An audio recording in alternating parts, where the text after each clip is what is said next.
Bismillahirrahmanirrahim. Assalamualaikum warahmatullahi wabarakatuh. Alhamdulillah, jumpa lagi bersama saya, Prajapati. Bagi sebagian teman-teman yang belum subscribe channel YouTube ini, silahkan teman-teman klik subscribe dan jangan lupa aktifkan tanda loncengnya agar teman-teman semua mendapatkan notifikasi video-video terbaru dari channel YouTube ini. Bismillahirrahmanirrahim. Assalamualaikum warahmatullahi wabarakatuh. Alhamdulillah hamdan wa syukranillah wala haula wala quwata illa billah, amma ba'd.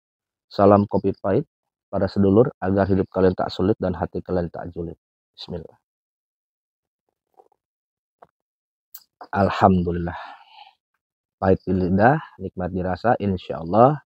Yang menyimak dan sepaham sependapat dengan setiap pencerahan dari hasil reaction saya kepada ulama-ulama garis bengkok, matinya masuk surga. Baik teman-teman, kembali lagi kepada saya seperti omongan saya kepada Harry Pras. Karena kami Harry Pras sudah meyakini alur pemikiran akal sehat Anda adalah somplak, akal sehat Anda adalah kurofat, yaitu sepaham dengan kaum Wahabi, maka sesuai dengan perkataan saya akan membuktikan setiap ceramah atau kritikan dari yang sepaham dengan dirimu, maka izinkanlah saya untuk mereaksinya. Dan tujuan saya adalah mereaksi untuk mencerdaskan umat, ya, agar tersadarkan dan tidak kabur kecintaannya kepada zuriat Nabi dan ulama garis lurus. Dan alhamdulillah teman-teman, kali ini saya mendapatkan satu level yang sama dengan Harry Pras, yaitu yang dikatakan namanya di sini Ustadz Reski Maisa Putra. Dan yang saya ketahui di sini adalah beliau ini termasuk golongan Ustadz Wahabi. Dan kebetulan sekali saya di sini mendapatkan reaksi beliau kepada Habib Bahar bin Smith. Oke, di sini kita akan coba meluruskan pemikiran dari kritik reaksi Ustadz Rizky ini kepada juriat Nabi, yaitu Habib Bahar bin Smith.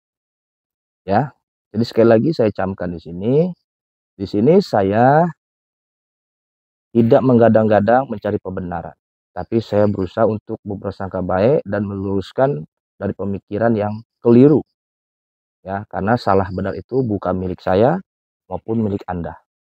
Nah, jadi usahakan berpikir dengan jernih, dengan hati yang legowo, dan siapkan kopi biar cerdas. Kita akan mulai untuk mereaksi Ustadz Wahabi Rizky ini, atau Ustadz Rizky ini deh. Kalau Wahabi kayak terlalu dalam, ya, karena biasanya Wahabi itu tidak mau dianggap Wahabi, dia merasa Salafi, ya gitu, yang fanatik dengan ulama, ya gitu, tidak percaya dengan ulama, dia lebih percaya dengan Quran dan hadis Nabi saja, gitu, yang selalu apa-apa bid'ah. Nah, ini kita coba kita reaction, ya, Ustadz ini mereaction keistimewaan dari Habib Bahar bin Smith. Kita mulai, bismillah. Bismillahirrahmanirrahim. Assalamualaikum warahmatullahi wabarakatuh. Alhamdulillah, jumpa lagi bersama saya, Reski Maisa Putra. Bagi sebagian teman-teman yang belum subscribe channel YouTube ini, silahkan teman-teman klik subscribe dan jangan lupa aktifkan tanda loncengnya agar teman-teman semua mendapatkan notifikasi video-video terbaru dari channel YouTube ini. Ya kan? Harry Pras aja bukan santri, orang awam berani. Semuanya kembali hanya untuk konten, teman-teman. Ini aja Ustadz nggak full murni untuk meluruskan umat, tidak semata-mata untuk rating, untuk YouTube, untuk konten semata. Mereka rela menjatuhkan orang lain demi suatu pendapatan, ya mungkin bagi dia tidak masalah dengan menjelekkan orang lain, menjatuhkan, menggadang-gadang, mencari kesalahan-kesalahan. Ya memang udah tabiatnya ustadz-ustadz seperti ini, sudah lama beredar. Memang begini karakternya, selalu mencari kesalahan-kesalahan ulama-ulama Nusantara yang garis lurus, khususnya mereka memang tidak mempercayai dan benci dengan habaib. Ya memang itu fakta, bukan saya menuding dari awal saya udah tidak suka dengan orang ini, tidak. Tapi kalau pemikirannya benar, saya katakan benar. Tapi kalau ngaco, ya wajib saya untuk meluruskan supaya teman-teman tercerahkan. Ayo kita mulai simak dengan teliti, ya. Sahabatku semua, sering kita lihat di video-video di media sosial, di YouTube, ataupun di TikTok, video-video Habib Bahar bin Smith memperagakan kemewahannya, hidupnya yang penuh dengan glamour. Bahkan teman-teman, ada salah satu video ketika para jemaahnya mencium kaki Habib Bahar bin Smith ini. Mungkin sebagian jemaahnya, ataupun sebagian murid-muridnya, para muhibbinnya, melakukan hal demikian. Bahkan sampai mencium kakinya Habib Bahar bin Smith. Mungkin sudah tertanamkan doktrin-doktrin yang diajarkan oleh Habib Bahar bin Smith ini. Nah, sampai sini coba saya reaction. Beliau mengatakan kemewahan Habib Bahar. Ya, biarkan saja. Ya, mungkin itu hasil nikmat. Ya, hasil dari suatu konsisten belajar, istiqomah dalam ibadah, sehingga Allah memberikan nikmat lebih kepada Habib Bahar bin Smith. Ya, tidak perlu ini dipermasalahkan. Ya, tidak perlu dipermasalahkan. Soal harta orang itu miskin, orang itu kaya, nggak perlu dipermasalahkan teman-teman. Itulah indahnya kalau kita benar-benar menjadi ulama garis lurus. Allah tidak akan mengurangi sedikit pun rezeki hambanya. Coba Anda perhatikan orang-orang yang bengkok pemikirannya. Lihat, pasti dia akan menggadang-gadang masih nyari duitnya di konten. Coba Anda perhatikan. Seperti Habib Bahar, Habib Rizik, Abu Yauci, Habib Lupi, mana pernah dia bikin-bikin kayak begini? Gak ada waktu dan gak manfaat buat mereka. Ya, gitu. Dan adapun Habib Bahar mengajarkan jamaahnya, itu hak dia sebagai guru. Dan bukankah seorang guru memang harusnya begitu? Mendidik muridnya untuk takjim kepada gurunya. Seperti orang tua kita mendidik kita untuk patuh kepada orang tua. Dan seperti ulama-ulama pada umumnya mengajarkan kepada umatnya untuk mencintai ulama, khususnya juriat Nabi. Ya, kita jangan lihat ke Baharnya teman-teman. Kalau kita ngambil sisi ke Baharnya, saya khawatir teman-teman ada yang memang sudah punya kepribadian benci. Ini kita bicara ke habaibnya jamak. Ingat teman-teman, habaib itu adalah kekasih, tersayang. Artinya orang yang dikasih dan disayang sama Allah. Kalau kita benci dengan habaibnya, maka jatuhnya kita auzubillah min dzalik. Jangan sampai teman-teman, ya, dikhawatirkan kita jadi murtad. Kita mengingkari anak keturunan cucu Nabi kita Muhammad Sallallahu Alaihi Wasallam. Dan kalau dalam hal ini, wahai Ustadz Rizky, masih wajar. Anda kan seorang guru, Anda Ustadz. Lalu Anda bagaimana mengajarkan murid Anda, jamaah Anda? Saya bingung sama Ustadz Wahabi teman-teman. Ya, mereka seperti tidak suka sekali dengan ulama-ulama kita Nusantara yang tajim sama guru-gurunya. Yang mencium tangannya bolak-balik, tabarukan, ta'aduban, itu tidak suka. Saya mau bingung. Lalu kalau mereka tidak suka, bagaimana mereka punya jamaah? Apakah tidak ada yang cium tangan? Tidak ada yang tabarukan sama dia? Gitu. Lalu bagaimana anak istrinya di rumah? Ini nggak maksud di akal sama saya. Kenapa dia tuh benci banget dengan ulama-ulama Nusantara yang garis lurus, yang mengajarkan kebaikan, prasangka baik dan takjim kepada guru, orang tua, dan ulamanya yang dicintai. Tujuan guru mengajarkan muridnya, jamaahnya, agar memiliki adab kepada gurunya, otomatis si murid akan punya adab kepada orang tuanya. Itu hasil ganjaran dari didikan seorang guru kepada murid. Masa kagak paham sampai sini? Oke teman-teman, kita lanjut lagi. Nah teman-teman, di salah satu video ini teman-teman, kita akan menyimak bagaimana cara Habib Bahar bin Smith ini mendoktrinkan para jemaahnya agar memuliakan nasabnya. Ini ada salah satu video teman-teman. Dia beranggapan mendoktrin. Ya. Doktrin artinya merusak pemikiran jamaahnya, ya, untuk mengagungkan nasabnya. Ya iyalah, doktrin seperti itu positif. Memang harus didoktrin setiap jamaah umat untuk menjaga kecintaannya kepada anak keturunan kanjeng Nabi Muhammad SAW. Lah bagaimana sih ini? Coba teman-teman bantu komentar ya. Kita lanjut. Salah satu video ceramah Habib Bahar bin Smith ini. Nah, di sini teman-teman kita dapat menyimak doktrin-doktrin yang ditanamkan oleh Habib Bahar bin Smith ini kepada para jemaahnya, kepada para muhibinnya. Mari kita simak video berikut ini. Ketika itu saya sedang ceramah di daerah Sulawesi, ada saya punya murid. Jadi pendeta nanya sama murid saya, itu yang ceramah siapa? Itu yang ceramah Habib. Habib itu siapa? Habib itu anak cucu Nabi kami Muhammad. Nah, teman-teman, beliau mengisahkan ketika beliau memberikan ceramah di Sulawesi, lalu ada seorang pendeta bertanya kepada salah seorang murid dari Habib Bahar bin Smith ini. Itu siapa? Yang berceramah itu siapa? Muridnya ini teman-teman menjelaskan bahwa itu adalah Habib. Pendeta ini kembali bertanya, Habib itu siapa? Muridnya ini teman-teman. Ya, Habib bukan Bahar. Pendeta bertanya kepada murid Habib. Siapa itu? Habib, bukan Bahar. Habib, ingat kalimat Habib, bukan nama orang, bukan nama subjek, tapi nama gelar. Ya, nama profesinya Habib. Begitu sederhananya kalimatnya. Oke, tanda kutip ya, Habib, bukan Bahar. Kita lanjut.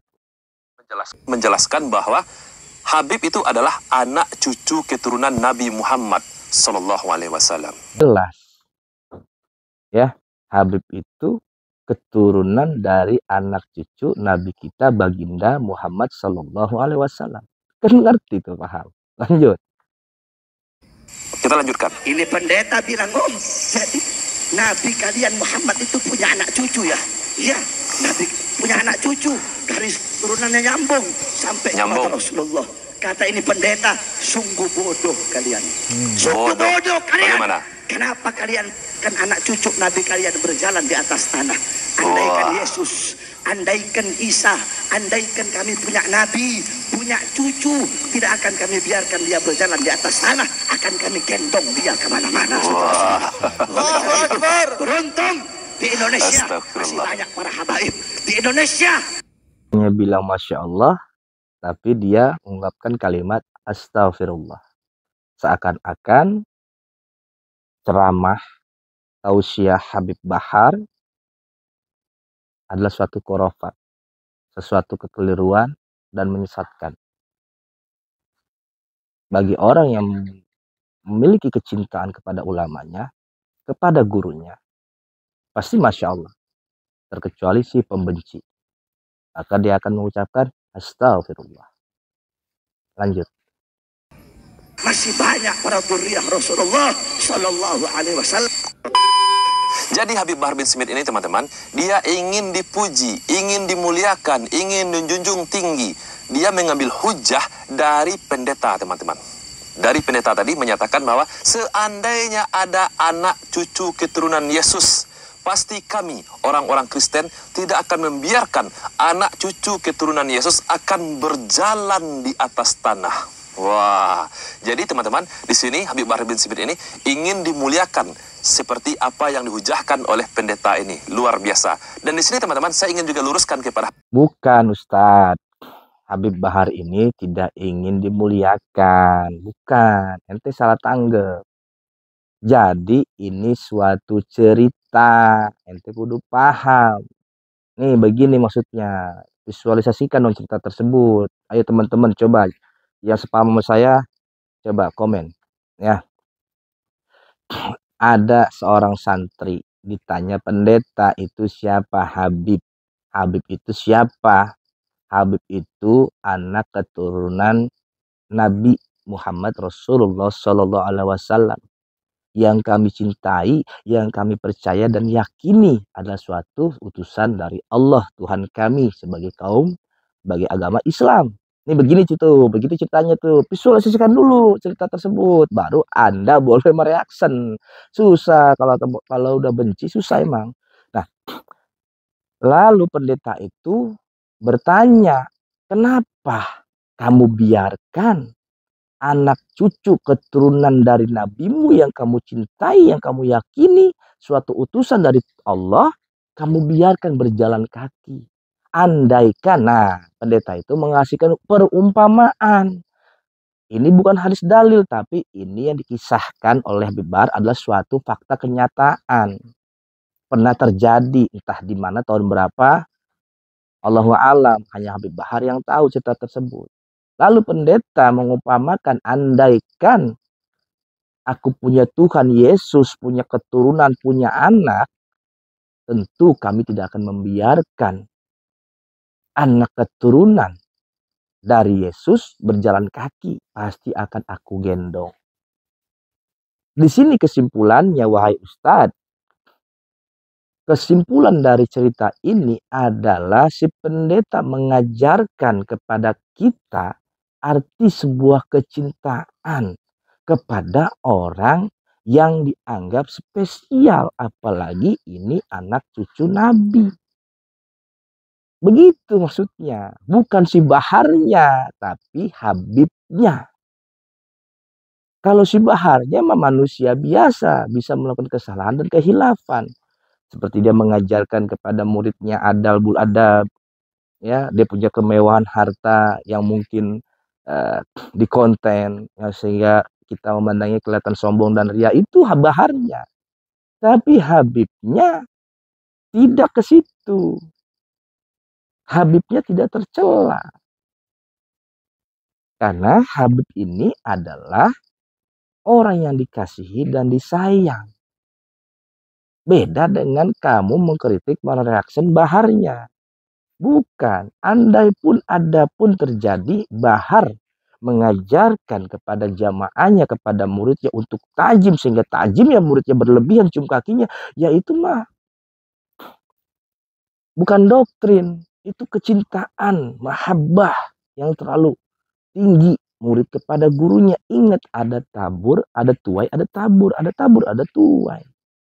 Ketika si murid takjim kepada gurunya, kelak nanti muridnya menjadi guru, murid dia dan tempat murid juga sama, tajim kepada dia. Itu anak tangganya, seperti itu hukum alamnya.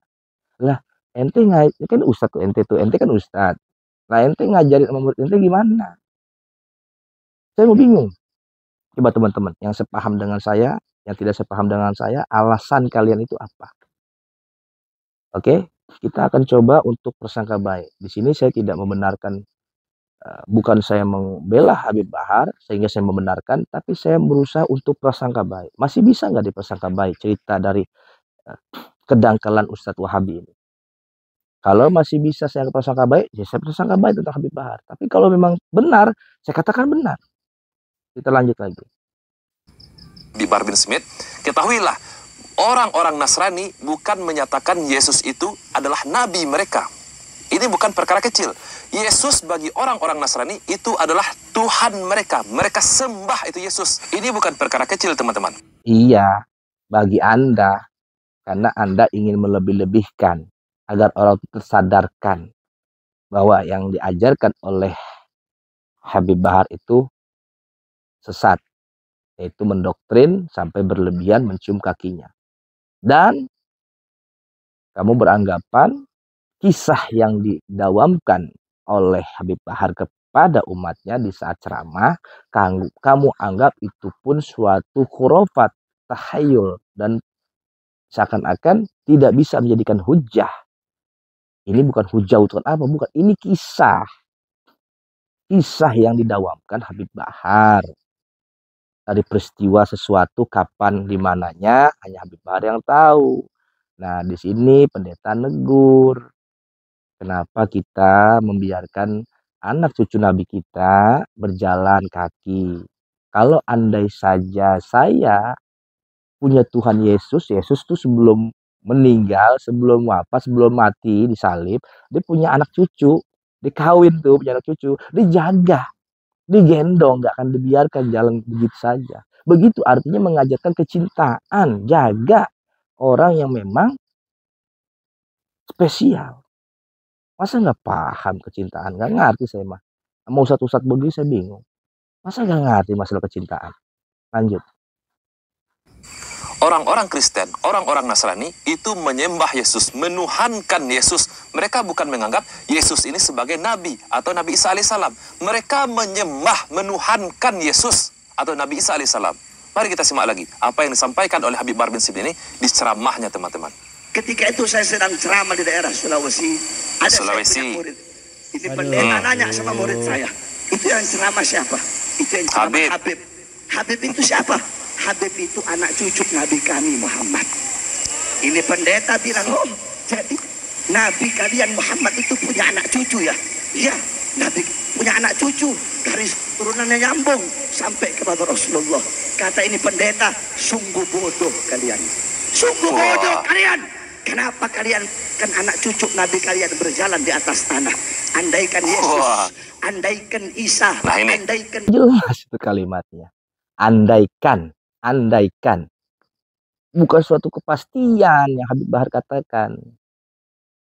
Andaikan tuh, kata Habib Bahar, kata si pendeta. Masa nggak ngerti kalimat andaikan? Aduh, lanjut teman-teman. Punya nabi, punya cucu, tidak akan kami biarkan dia berjalan di atas tanah, akan kami gendong dia kemana-mana, saudara-saudara. Nah, di sini. Jelas. Iya, di sini. Jelas teman-teman. Masa kita nggak malu? Kita sampai diajarkan sama pendeta untuk bagaimana caranya mencintai anak cucu Nabi. Masa memang kita nggak malu sebagai agama Islam?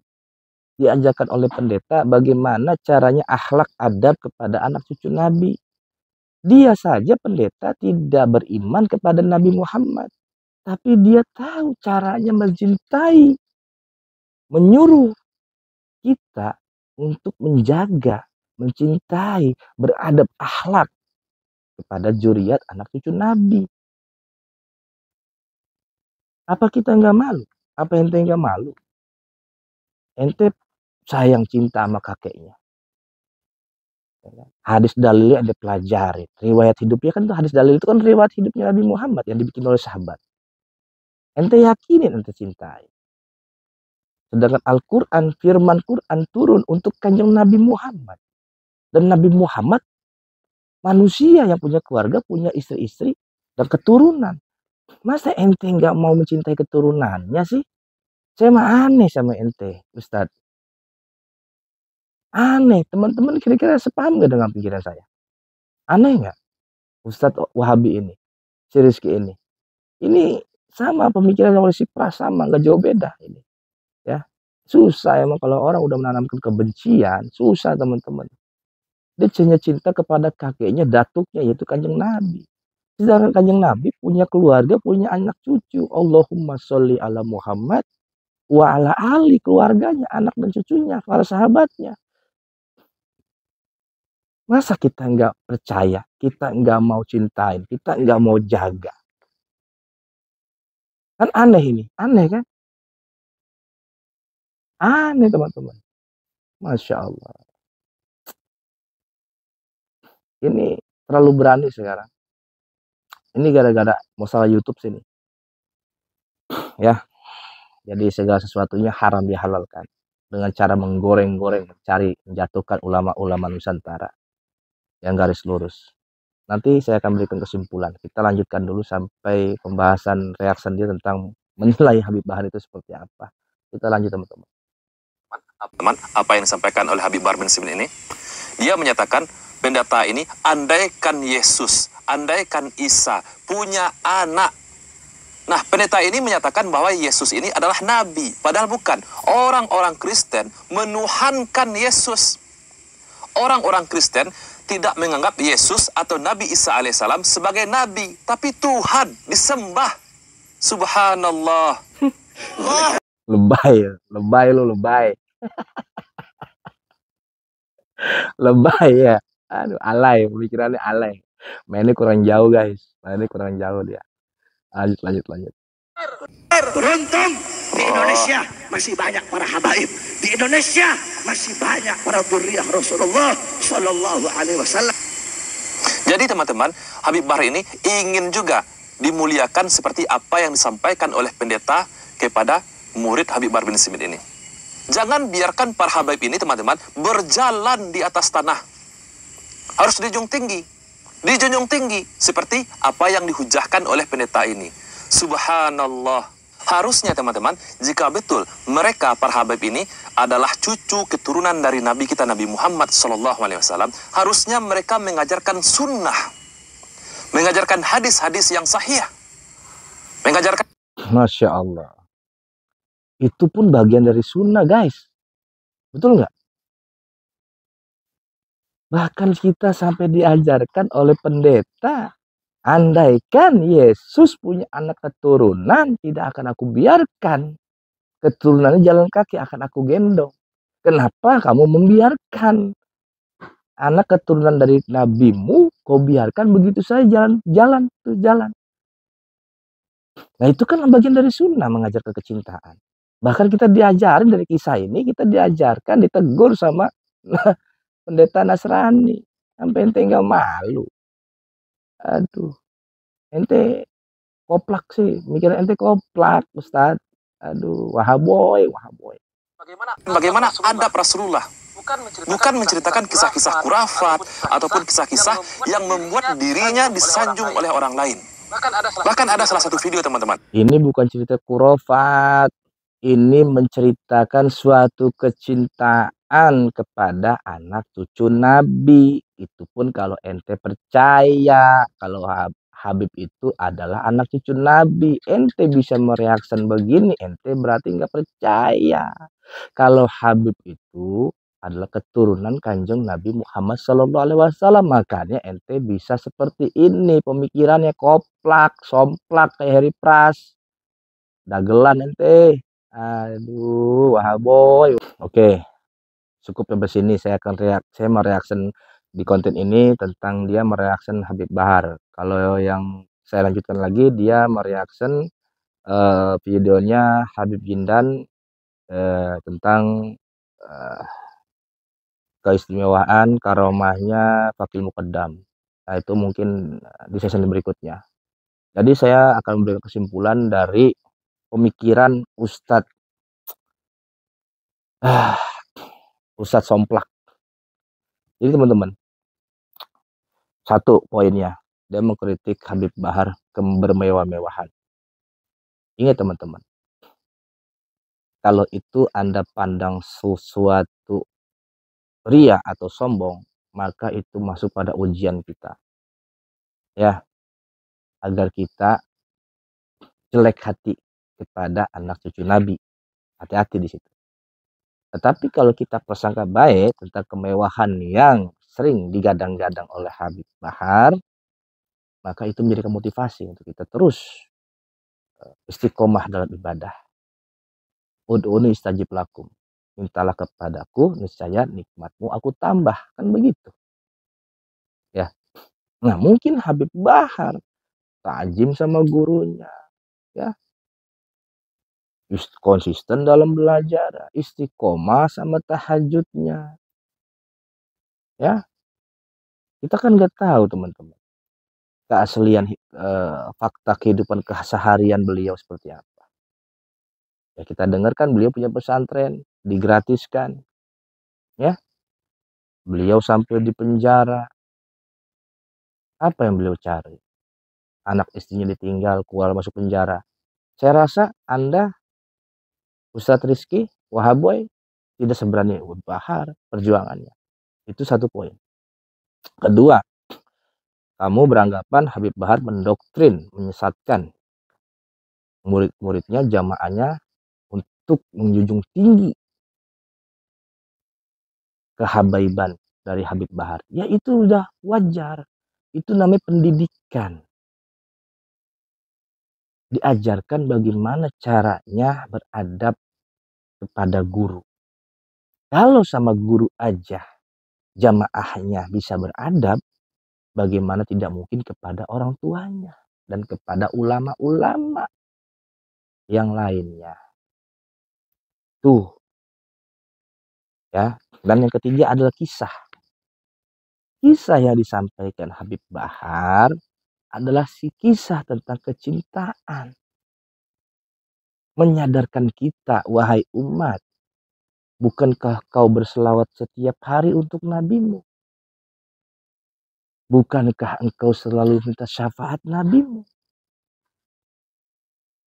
Lalu kenapa kita lupa menjaga anak cucunya? Lalu kenapa kita lalai? Kita telantarkan anak cucunya. Sehingga ada perumpamaan, teguran dari pendeta, andaikan Yesus Tuhan kami punya keturunan sebelum disalib, kan misalkan Yesus kan tadi manusia dulu tuh. Kalau kita perumpamaan nih, andaikan Yesus kan tadi manusia dulu tuh ya teman-teman ya, manusia terus dia kawin punya anak keturunan, mungkin tuh pendeta akan menjaga keturunan Yesus.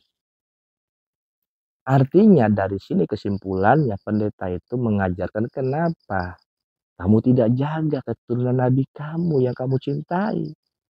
Artinya kenapa kamu hanya mencintai, meyakini datuknya saja. Sedangkan jelas dari salawatnya, Allahumma sholli ala Muhammad wa ala ali sayyidina Muhammad. Kepada sahabat dan para keturunannya. Berarti keturunannya ada, yaitu Habib. Habib adalah kekasih, tersayang, orang yang dikasih dan disayang sama Allah. Terkecuali baharnya. Baharnya adalah manusia biasa yang tak luput daripada khilaf, lupa, dan kekurangan lain. Lalu di mana kurofatnya, wahai Ustadz Wahaboy? Kurofatnya Habib Bahar di mana? Di sini adalah kisah, hujah dari suatu kisah. Kamu terlalu berlebihan. Siapa yang bilang? Bagi agama Nasrani, ya, Yesus itu Tuhan. Lah bagi kita, Yesus itu Nabi. Ya assalamualaikum. Masa hal begini aja mesti dukun juga yang jelasin? Parah ente. Coba teman-teman. Setelah saya berikan pencerahan ini kepada kalian, apa pendapat kalian tentang hal ini? Apa kalian mau hijrah ke pemikiran Ustadz Wahaboy ini seperti Harry Pras? Atau kalian tetap menjaga kecintaan kalian sama ulama-ulama kalian yang memang sudah recommended keilmuannya? Semua kembali kepada pilihan kalian. Ya, saya tidak mendoktrin kalian dan saya ada di garis lurus, di garis tengah. Tidak pilih sana, tidak pilih sini, tetapi buat saya sampai saat ini yang digadang-gadang direaksi oleh Harry Pras dan sekarang Ustadz Wahaboy Rizki ini, tetap saya masih dalam pemilihan saya, tekad saya. Tidak ada celah kecil kepada Abu Yauci, Habib Lutfi, Guru Sekumpul, dan sekarang Habib Bahar. Karena mereka masih saya simak masih dalam hal yang wajar. Dan itu lazim. Dan itu adalah ujian sekaligus ilmu hikmah buat kita. Kalau saya sih paham dan ngerti. Tahu kalau kalian netizen. Saya rasa cukup. Semoga pencerahan dalam konten kali ini meluruskan akal somplaknya Ustadz Wahaboy Rizki ini, bisa memberikan wawasan yang luas dari saya, khususnya untuk para sedulur di Prajapati. Terima kasih semuanya. Assalamualaikum warahmatullahi wabarakatuh. Salam cinta damai, rahayu.